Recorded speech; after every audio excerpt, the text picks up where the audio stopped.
What's up, guys? It's your boy Ted, the review guy, and I'm here with Pluribus episode 2 review.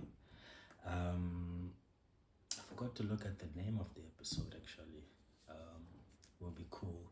So I judged or scaled the first episode as a 10 out of 10 pilot because I think it is. It's a nice introduction. You actually want to watch the second episode. So now that we're here, we've learned a lot about this new world that Carol is in, and how she affects the world. Well, slightly bit more of how she affects the world and everything.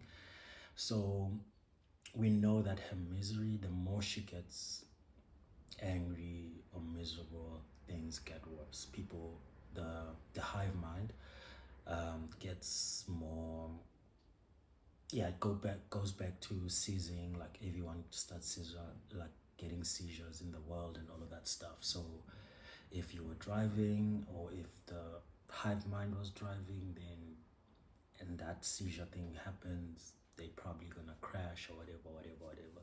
So we learned that when she gets angry or yells at or use the F words to the hive mind, it cannot handle that for some reason, and then it starts malfunctioning, and then I'll take it as, yeah, it's like a machine. The hive mind start malfunctioning, and then she learns that that causes a lot of death, and she's obviously gonna have to live with this now that her outburst causes harm, which is actually quite cool because she's the most miserable person in the world, but also them trying to please her with, because she can see that it's not genuine, so she goes further. That's why she keeps having these outbursts,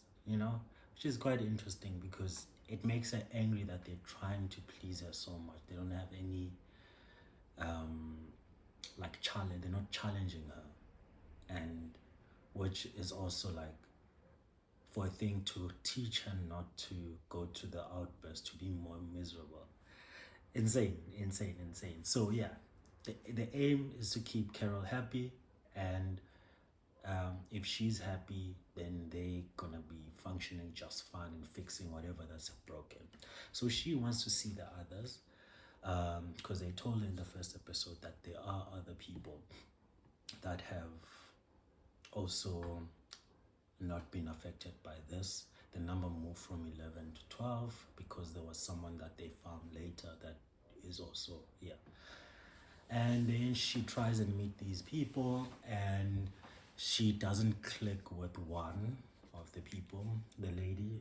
She also kind of annoyed me. I was in Carol's shoes the whole time when she was talking, but also I understand her point of view. Like, why must we listen to her? Basically, who is she? Like, what if they are honestly okay with the way the world is? And we see that with one of the guys, I forgot his name. He took full advantage of the whole thing. He's using the Air Force One, which was crazy because only the president can use that. Like, so yeah, like that was a fun watch. Like he's fully taking advantage of everything because he makes a point that skin color stuff goes away. Animals are not caged anymore. All of these things, all of the current problems of the world are gone now. Well, she doesn't have proof, but she assumes because it's a hive mind and they're working together, so obviously it's not going to. All of those things are going to be removed, which is quite interesting. Like, do you want to live in a world where that is real?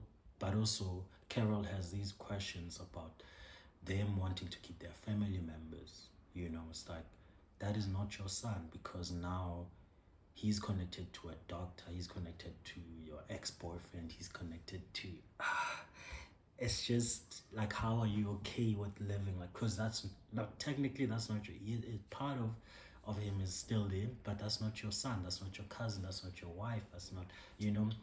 And another person agrees with Carol about these things, but also they ask Carol, you haven't even questioned the entity itself, like how how it feels, or how they are feeling, like, or what's going on with them, like the people that are being taken over.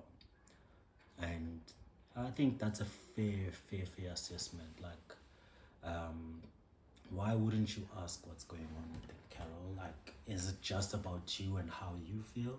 These are the questions, and I really like that. Like, why would she assume that the people that are being taken over or whatever, like,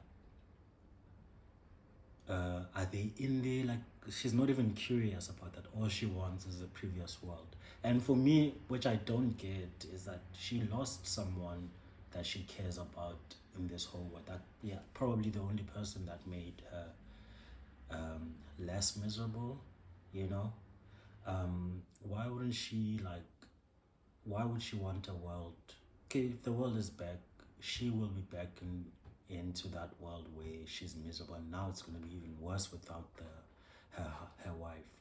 So, like, why is she fighting for this world so much, you know? Why isn't the removal of everything else enough for her? Like, the removal of racism, the removal of wars, the, you know, all of these things. Why is that not enough? But at the same time, free will, you know, she's raised that we were given free will, and that the hive mind doesn't feel free to her. But to others, as the guy said, it doesn't feel like a bad world, because he was never exposed to the movies. And because Carol is referencing movies, like how this all ends. What's the point of all of this? And these are the fair questions from everyone. Like, but the other lady was like, I tried to remove the a giraffe who was eating my tree or whatever, like, or something like that, and it didn't listen to me. Now I have a giraffe in my house, which wouldn't be there if the world was normal. The giraffe would have been at the zoo. But at the same time, also, the giraffe was brought there. Like, if it wasn't because of human interference, it was gonna be where it's supposed to be in the first place, which is the wild. So there's so many things to wrap your mind around, and ask yourself as well, as the audience.